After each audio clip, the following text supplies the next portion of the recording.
Well, hello, everybody, and welcome to our update on the Florida Power and Light rate increase.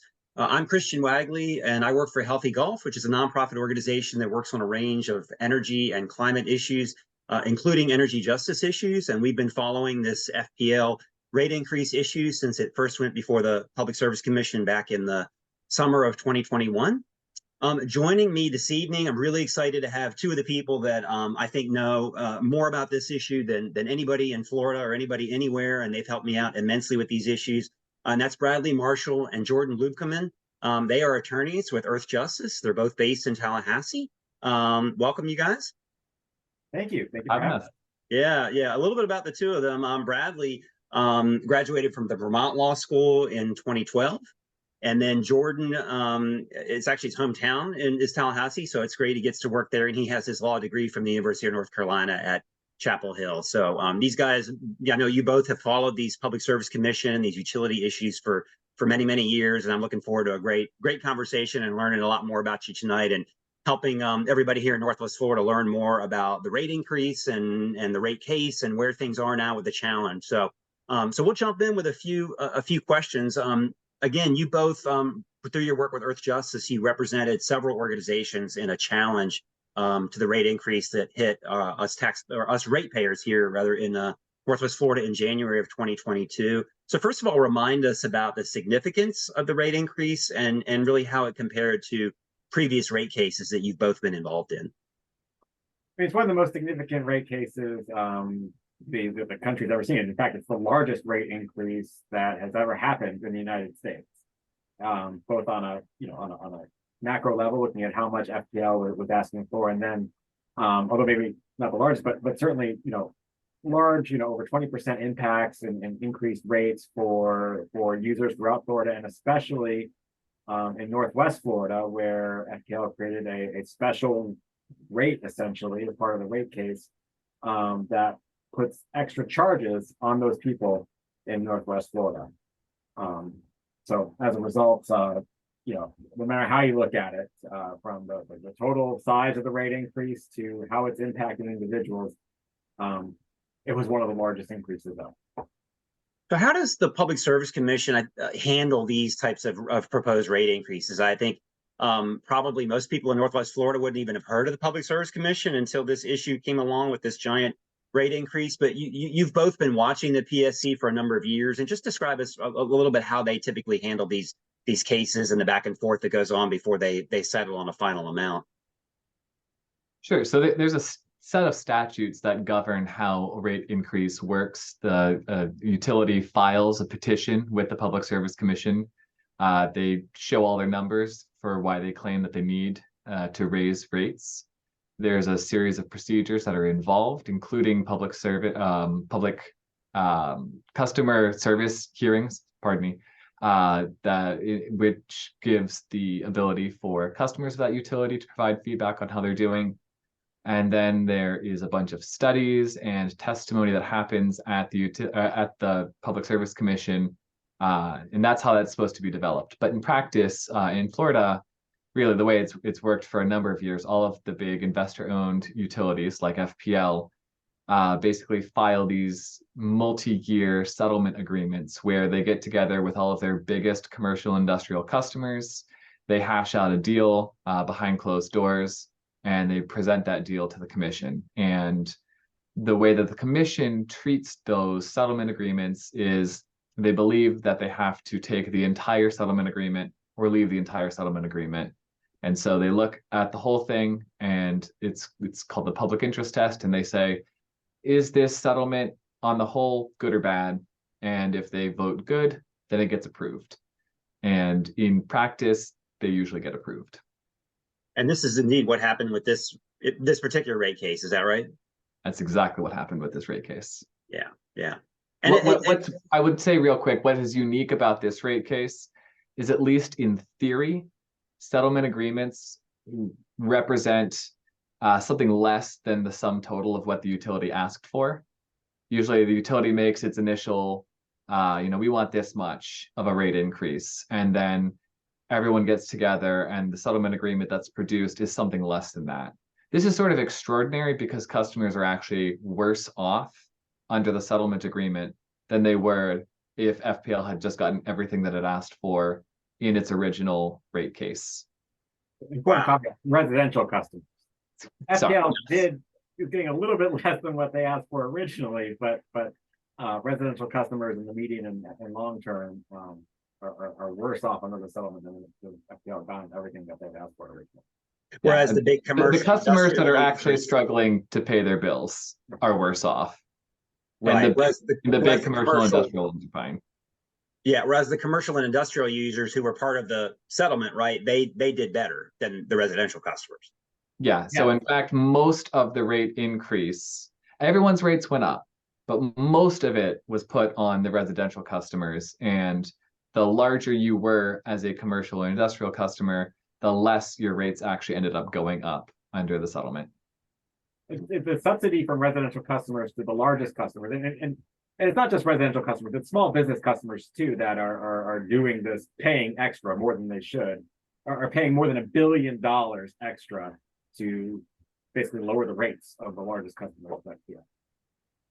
Well, so many of us in Northwest Florida have been getting a crash course in all of this, and we're trying to learn. And one of the things we wonder about, we see FPL making record profits throughout the pandemic, throughout this huge rate increase, and sometimes there's confusion about exactly how they make their money. There's fuel charges we hear about. There's rate increases that are separate. So explain exactly how utilities like FPL actually make their profits as part of the rates that they charge. Sure. So any utility like FPL, an investor utility, how they're going to make their money is based on their capital investment. So these are bigger projects, or supposed to be bigger projects, like power plants, transmission lines, distribution lines, the things that you would last a while. Like these are supposed to be bigger projects, and that forms all that investment it forms what's called rate base. And so when you hear people talking about rate base, that's what they're talking about, is the investments from the utility. And so what they make their profit on is what's called a return on equity, as in how much equity of shareholder money did they invest into that rate base. And every year, they're supposed to make a certain percent back based on market conditions, based on what the Florida Public Service Commission finds to be a reasonable return on that investment. And so when FPL comes in for a rate case, part of what they're doing is showing is here's what our rate base is, as in we think this amount of investment is reasonable and prudent and what the commission should approve. And we think that they should allow this much return to us based on that investment. And that gives you how much revenue they need to make in order to make that return on their investment. And that's called the revenue requirement. So sometimes we'll hear that term being thrown around, and that's what that means. That's the revenue requirements. And then they project how much sales they're going to have, and basically how you get to rates is distributing that revenue requirement based on how much energy you're expecting to sell. And so rates are come from the revenue requirement. Now, normally that's the end of the story as to how they make their profit. FPL has a special caveat that only applies to FPL, and that they have a special mechanism called the reserve surplus amortization mechanism, which is a fancy way of saying that they have approval to take what ratepayers have already paid to them, given to them, to pay off those capital investments, start paying down those power plants, the transmission lines, etc. And it said, well, actually, we're going to say that those things are going to last longer. And so they have a longer lifespan. So you have longer to pay it off. And in fact, now we have extra of this money that you've given us. And instead of giving it back to you, we're going to do right by you and make sure that we can inflate our profit to the maximum amount that the Public Service Commission has allowed to us by creating this, basically this slush fund to do that, this accounting mechanism to do that. So FPL gets a special caveat as to how they make their profit, because they go above and beyond in the normal calculations in the how much return on equity they're making by creating this fund, this artificial fund from ratepayers who are paying extra in order to always stay at their maximum allowed return on investment. Gotcha. Yeah, interesting. So when we look at what customers in Northwest Florida, FPL customers up here are paying right now, how does that compare to other utilities across the state? It's some of the highest, no matter how you measure, whether you measure it by rates, whether you measure it by bills, and it's not just across the state. FPL always likes to say that they have some of the lowest bills in the nation. I've seen the fancy ads here in Tallahassee. The problem is that when we use the term bills, it's not what they mean when they're saying bills in those commercials. When we say bills, we mean the thing that we pay at the end of the month. You get a bill in the mail and send some money based on that to the utility. That's what I mean when I say bill. What FPL means is taking everyone across the country and putting them at an arbitrary usage amount, and then comparing that usage amount, which happens to be right before higher rates for FPL kick in, and saying, if everyone used that amount of energy, how would we do as FPL customers? And FPL then turns out to be pretty good looking in that comparison.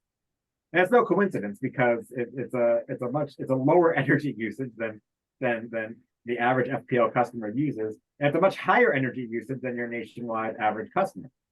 And there's a lot of reasons for that. One of the reasons is that Florida is a warmer climate, but another reason is that Florida also has one of the worst energy efficiency records in the nation, and FPL is one of the worst in the state when it comes to helping their customers save energy and thus save money on their bills. And so not only does Northwest Florida customers in particular have some of the highest rates in the state, but they also have some of the highest bills in the nation.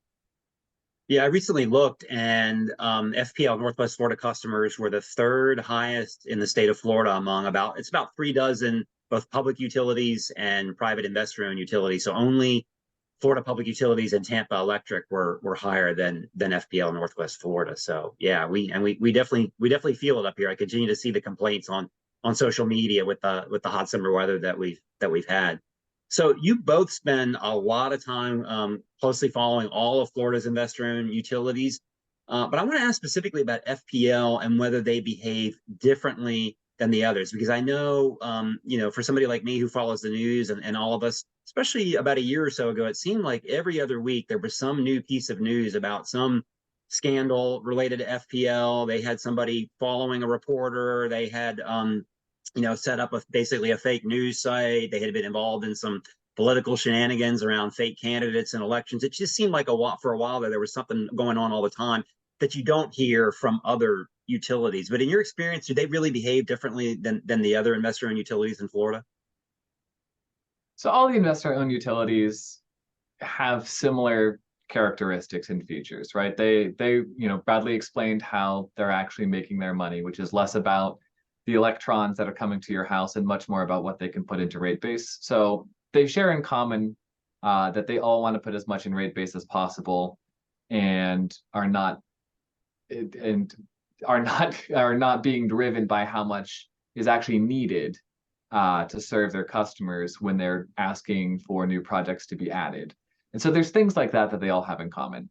I would say the way that FPL differs is that they are just more audacious in what they demand and what they think they can get away with. Looking specifically at the commission, Bradley mentioned the RSAM, this slush fund mechanism that no utility that we can find in the country's history has ever had, and they've gotten away with that for the last decade or so. You look at last year, they had come up with a new way to do planning for future loads, where they were going to plan for an extreme winter event, a la what happened in Texas, happening in Florida. That even though the existing there's a set of metrics that you look at for grid reliability, which includes one that looks at how likely you would be to have a blackout due to more people demanding electricity than the grid could supply at that moment. So this is different than like an outage from a storm.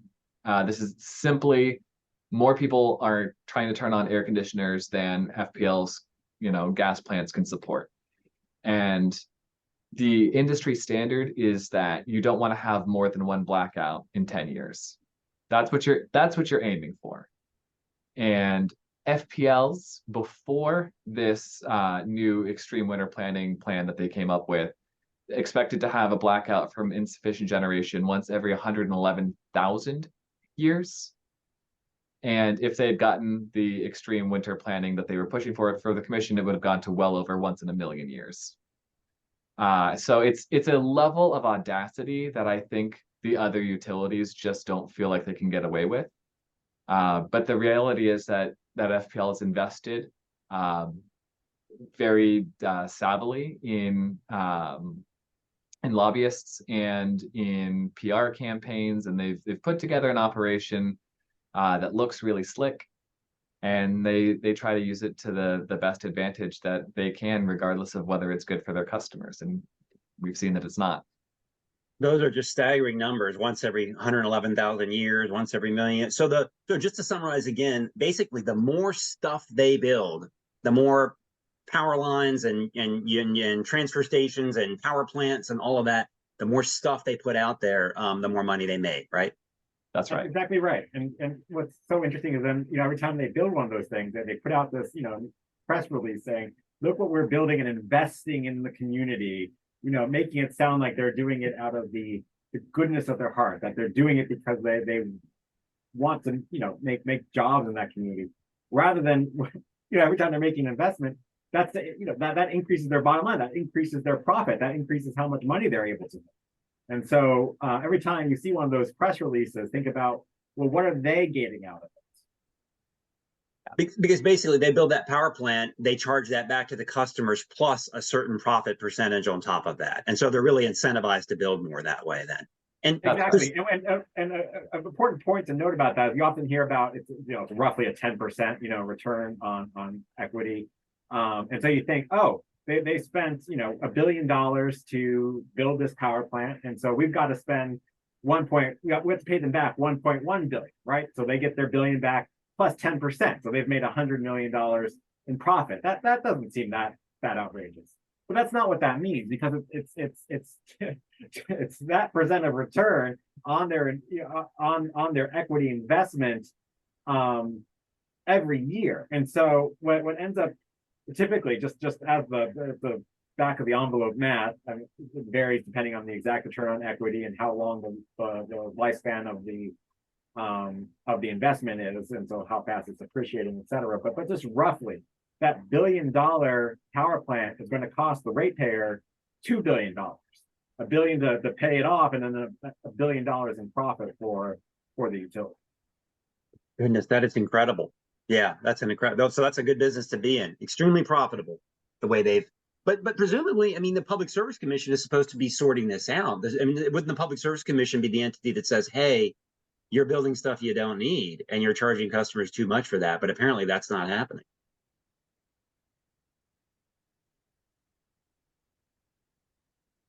Yeah, I mean, that's the way it seems anyway. Well, I mean, that's one of the issues with these global settlements, is that the Public Service Commission does not dive into all of these issues to determine, is that power plant prudent? Should they be building those transmission lines? And those were the things that we were asking the commission to dive into as part of its evaluation of this settlement agreement.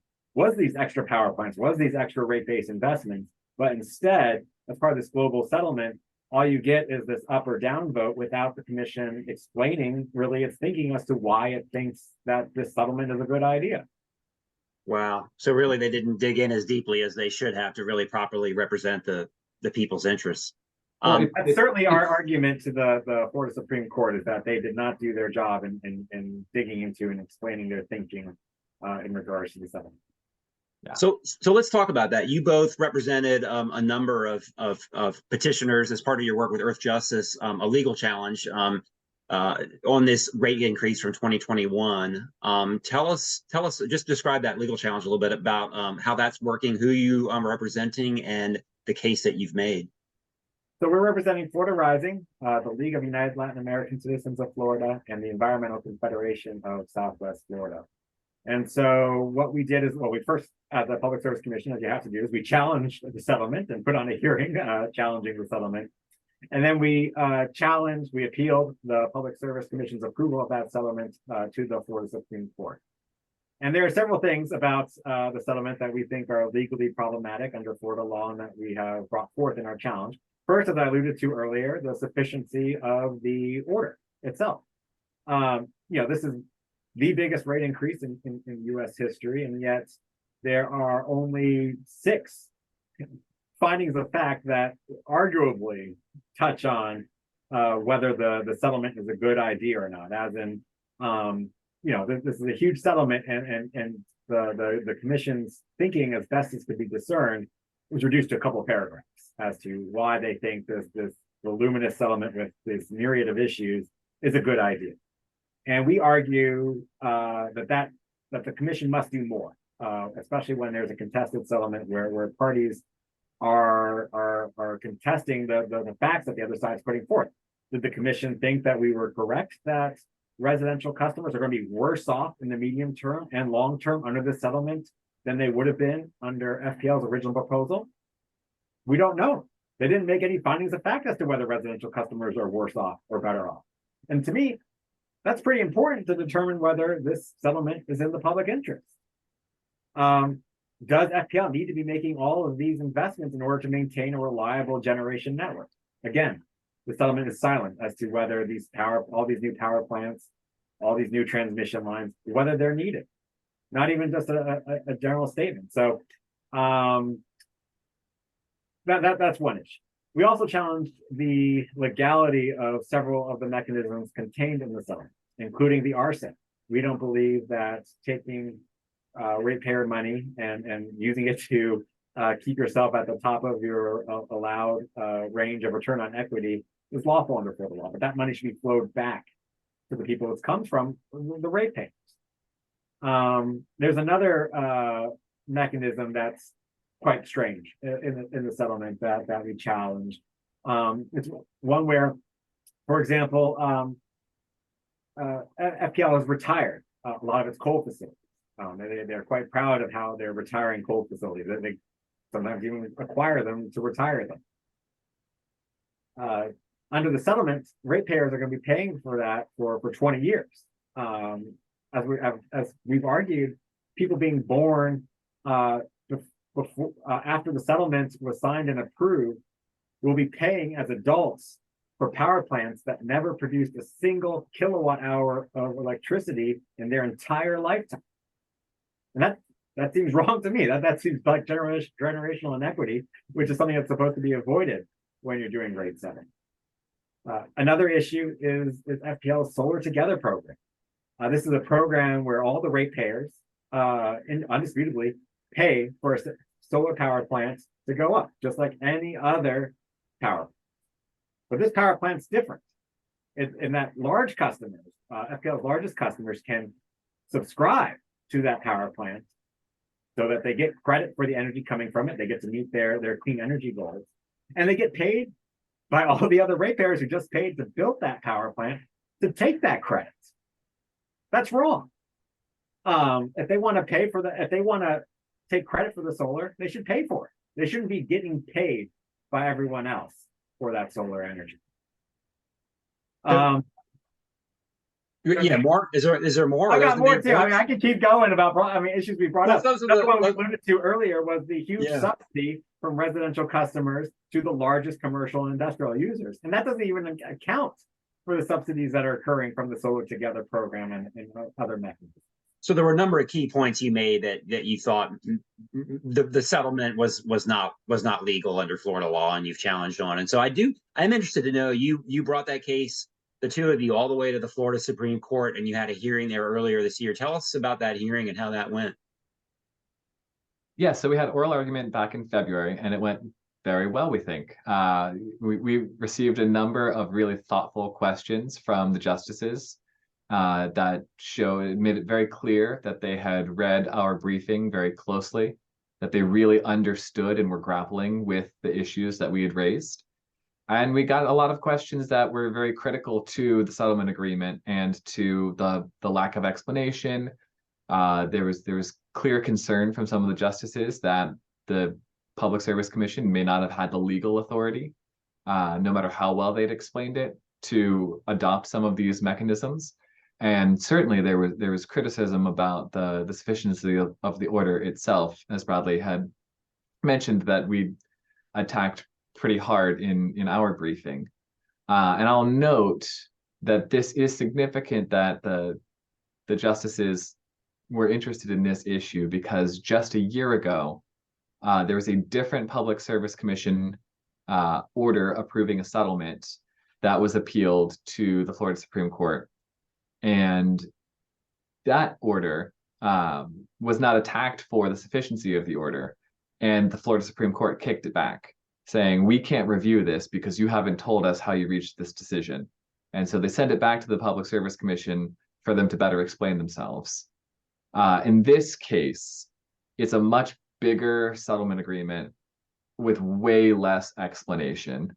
And so we believe that based on the past precedent, the past very recent precedent of this same court, that they should, at a minimum, send it back to the commission. However, we also believe that they have enough before them to reach the merits of this and to rule that, in fact, the commission never had the authority, no matter how well they might explain it, to approve some of the things that were in this egregious settlement. So when do we expect a decision from the Supreme Court, and what are some scenarios for what they might rule in terms of how it affects us here and the rates we pay? I mean, would we immediately revert to a different rate? Would we continue to pay this and then there'd be another hearing? What are some possible scenarios? I'll start off with the first question of when do we expect to hear, and the answer is we really don't know. But I will say every Thursday at 11 a.m. I am refreshing the Florida Supreme Court opinion page because that's when they post decisions, and we would expect, I think, a written opinion in this case. So I would say any Thursday at 11 a.m. is when we expect a decision. We're hoping it's on the sooner side, but it's hard to say for sure. And there's a variety of outcomes that are possible. They could do with what they did with that case last year, as Jordan alluded to, and kick it back or what's called remand it to the Public Service Commission to just explain themselves, in which case nothing immediately would happen with rates. The commission would get a chance to explain itself, write a new order on its thinking, and then that would go back to the Florida Supreme Court for a decision as to, now that the commission had a chance to explain itself, whether the court agreed with that reasoning and that thinking and that decision or not. Another possibility, unfortunately, of course, is that the commission's decision could be affirmed, in which case we've lost our case and rates would stay the same. Or we could get what we're really hoping for, is that the decision would just be reversed and vacated in its entirety, meaning that's just thrown out. In which case we would have to go back to the Florida Public Service Commission for a new rate setting case, essentially. Whether that would mean a full new hearing with the opportunity for folks to intervene and be heard, and new customer service hearings, or whether it would be a more limited proceeding where the commission would try to again set rates based off of the prior hearings and the record that have been already built. I think that's more of an open question. But if rates were set that would be hopefully lower for residential customers, that's the idea of what part of what we're trying to achieve here with lower rates for residential customers, then that difference, the amount that FPL had overcharged unlawfully, which is what we're hoping for in this outcome, in this scenario, would have to be returned to customers somehow. And that might be temporarily, lower rates. Theoretically, it could even be a refund. It's kind of an open question. So we're hopeful that there would be some kind of rate relief at the end here, and that's one of the goals we are hoping to achieve. Well, I think just a final question for you all as we look toward solutions, so that such huge rate increases and that balance between the ratepayers and the investor-owned utility, in this case FPL, are not so far out of balance. Are there reforms that you have looked at? Are there reforms that you can suggest that need to be made to make sure that rates are kept fair for ratepayers? That's a good question. The first thing that immediately pops into my head is not specifically a reform, but I do think it's the right place to start. And that's that everyone that's watching this, everyone that's in the gouging group, everyone that's paying attention, everyone that has an FPL bill, you need to know about the commission. You need to pay attention to the commission. You need to be involved. They need to hear from you. Because when they only hear from FPL, what they hear is, we need to build this plant. We need to rebuild these wires. We need to add this stuff to the rate base because it's important for reliability. And that might well be true, right? FPL has built a pretty reliable system, but it's not reliable for you if you can't afford your bill. And so the commission needs to hear from you that you don't want things to be ceaselessly added to the rate base, that what you are concerned about is being able to pay your bill each month. And again, that's a real bill, not FPL's fake rates bill. And so, one place that you can often write in various dockets. There are some occasions that allow for public comment, but one place to really be involved is during the rate cases. It's one of the few times that the commission is required by law to have to listen to customers. And they will hold these customer service hearings that I mentioned earlier. And, in the past, we've sat in on these. FPL does a really good job of getting people to show up and say why FPL is the best and how they just would be so happy to pay more money because their service is so good. It's just too much of a deal, right? So we need people who feel differently to show up to these things and make sure that the commissioners hear that no, they don't just want their bills to go up outrageously all of the time, that they are actually very concerned about being able to afford their electricity. So that's one place that I would suggest to start. Another place that I would suggest too is the legislature. Legislators hear from utility lobbyists all the time about how more needs to be done for the utilities to invest more in the state when it comes to, say, reliability or nuclear energy. And so what keeps happening is that the legislature is giving special carve-outs to make the reviewability of utility investments even harder. I mean, what we've been discussing today is the general rate base and rate case and the kind of regulatory scrutiny it gets, or in the settlement case might not get, even though it should. But there are special carve-outs now called clauses popping out all the time that take things out from that and say, you know what, this needs even less scrutiny because we really want these investments to occur, which really means for the utilities more profit because it's taking it out of the rate case and putting it into a special clause that has even less scrutiny. And so one of those that was created a few years ago is called the Storm Protection Planning Clause, essentially, and it allows the utilities, and the utilities are over the next decade have plans to spend tens of billions of dollars on hardening the grid for storms, in addition to all the normal hardening and transmission and distribution lines that they do. And so this takes all that storm protection plan stuff and puts it into another bucket from which the utilities can make profit and make investments. They have a special bucket for nuclear, allowing them to invest money in nuclear power plants that never get built and still recover money and profit off it, even though customers might not see a single kilowatt hour of energy ever generated from those investments that ratepayers are paying for and paying for the utilities profits on. And so we're seeing more and more of these pop up every year. And so what we would say is that people need to tell their legislator that they're not concerned about the utility making more investments in X, Y, or Z. They're concerned about their power bill going up more to make those investments. And that's their concern because legislators aren't hearing it. And so all they're hearing is that the utilities need more authority to make more investments. And they're not hearing that people's power bills are too high. When I go to the legislature and say we have some of the highest power bills in the nation, they don't believe me because they have that chart from FPL doing that comparison based on 1,000 kilowatt hours. But when people tell the legislators that their power bill is too high, it gets a lot more credibility. We're expecting to see what we saw last session that almost passed. It passed the Senate unanimously.